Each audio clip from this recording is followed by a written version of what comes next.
Irum e Moreo, Che Udum Rebecca Emida, O DSO, O Shotzio. Good to go. Chugum O.D. Salgo Esamika, Washington SEO Salio.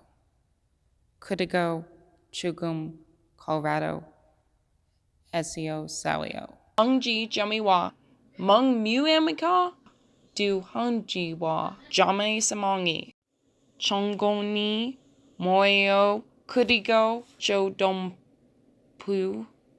Museo Haugio Emnika Jungo Nim Go Yuki Go Ohung Nim Sung Sing Nim Ugo Shipio Ono Hakne Tahe Kajong Chwane Kosim Moshminga Chongung Pero Ono Pei Bei Wu Ne Cha Wu Heso. All right, so now that we got those questions out of the way, questions and answers, I would like to present my research on the Korean language. The Korean language in general, we have to talk about 3 different things that are incorporated in it in all languages. But obviously, since we're studying the Korean language, it's what's incorporated within Korean language. So we're going to talk about language, origins and family, phonology, and writing, syntax, and word order of the language. Okay. Well, firstly, with the language origins and family of the Korean language, despite the fact that the Korean peninsula was overtaken by both the Japanese and the Koreans, both the Japanese and the Chinese, the Korean language is very unique, and so it's very hard to categorize it in a lot of other languages, which is why some scholars put it in a category all by itself. There is divided opinion on this whole family, language family for the Korean language, and so it could possibly go with the Atlantic language family, and then some other scholars say it could go with the Austronesian language family, but there's still a great deal lack of knowledge about this language origins, and so it's really a highly debated topic, and that's why it could kind of be put in a class by itself, especially with its writing style when we get on later, because it's very unique in its writing style. Even though as a language, Korea actually borrows many words from the Mandarin Chinese language. About 50% of its words are actually borrowed from the Chinese language. But that doesn't seem to change the actual category that this language is put in. It doesn't bear any resemblance to really Japanese either, or at least it hasn't been proven. So it can't be categorized as Japonic either. Well, since World War II, the Korean language has also started to borrow words from the English language, thus creating Konglish, which is talking with some words in English and some words in Korean. People will write this way. When they're like writing in English, then they'll write sometimes a variety of words, and you go, okay, well, that's not exactly English, but it's not Korean either. It's like a combination of the two. So in the world today, there are roughly about 78 million people in the world who speak Korean as their first or native language. And there are about 9 dialects, counting the North Korea and South Korea combined in the Korean language altogether. Did you hear a cat? I heard. All right, so the second subject I'm going to be talking about is the phonology and writing. And this was very interesting because Koreans, even though they spoke in Korean, they actually wrote in Chinese, especially during the Chinese occupation in 108 BC to 313 AD. 5th century AD, they started writing in classical Chinese.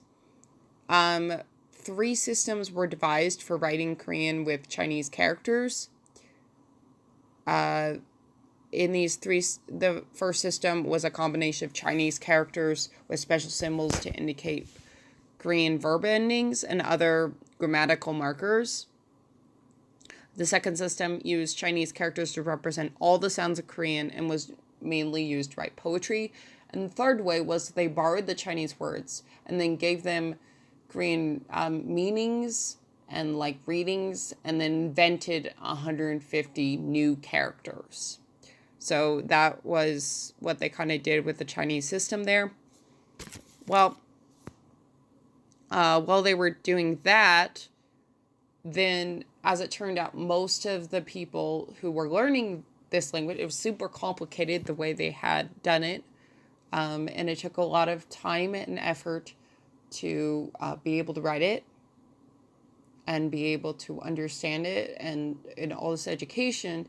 And the common people didn't have time for any of this. They had no time to learn it.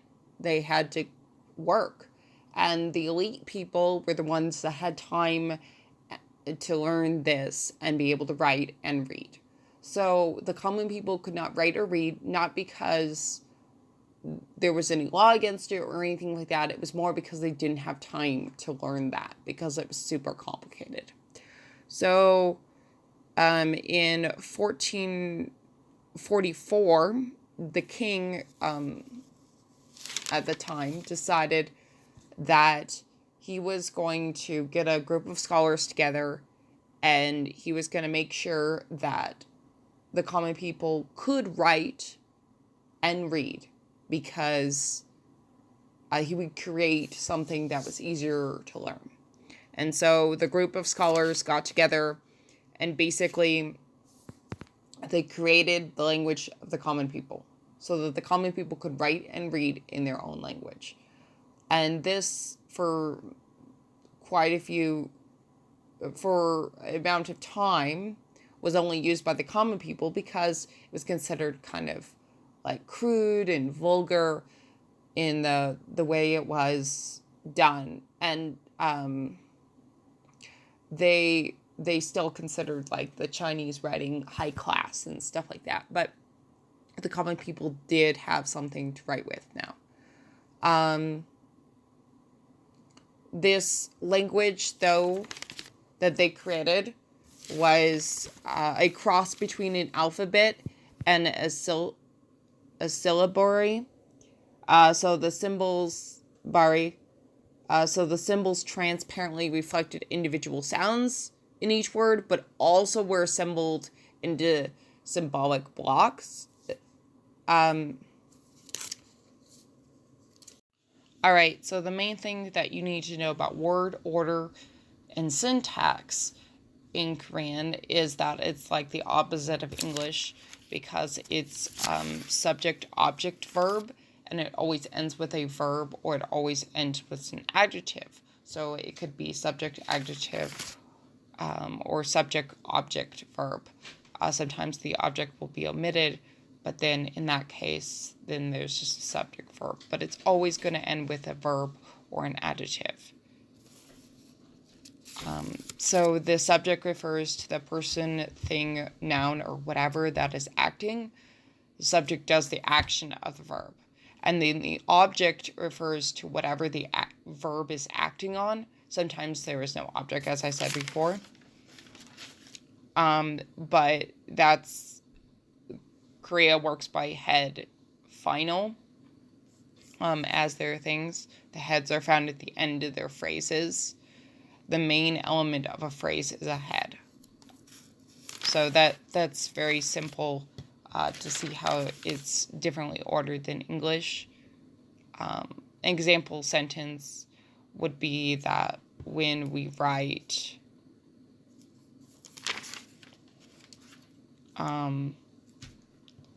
I love you, that when we write that in Korean,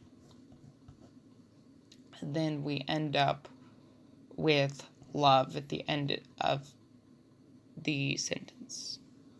In general, that's the interesting stuff that I learned.